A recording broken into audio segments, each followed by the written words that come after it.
Howdy, I'm Corey Tarkington. I'm a communications major at Texas A&M University, and today I will be giving a brief presentation on what I've learned during my time in Comm 301 this semester.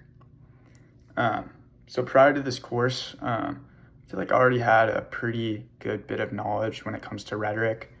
I grew up in a private Christian school that was also a classical school, and I took logic courses, I took Latin, we wrote persuasive essays throughout all of high school. So I feel that I was already pretty familiar with rhetorical concepts prior to enrolling in this course.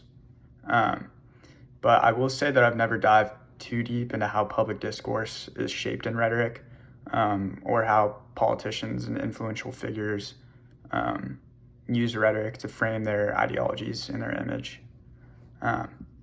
So the concept that I most enjoyed learning about this semester was social movement rhetoric. I just found it really interesting to see how groups or people use rhetoric to shape social ideologies or convince people to join their cause. And one concept that I enjoyed learning about in particular within social movement rhetoric was direct action. Just seeing how different groups use direct action to get their point across was very interesting to me. And then one topic that I found challenging this semester was hate speech. Hate speech is obviously an awful thing, but it becomes hard to regulate it. So some questions that I found myself asking were, how can we draw the line between hate speech and First Amendment rights? Are there certain things that should not be legal to say? And is it always easy to know if hate speech is causing violence indirectly, or can it be hidden?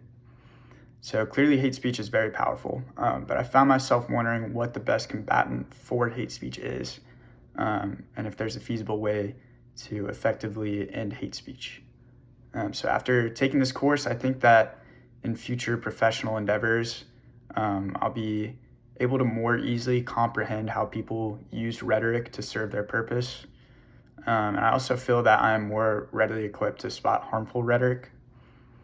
And then as far as my own use of rhetoric, I feel that now I'm a better speaker, and I'm able to give my words more power, just knowing the rhetorical principles that we discussed in class. So overall, I found this class engaging and helpful. I really enjoyed my time in Comm 301, and thank you for listening.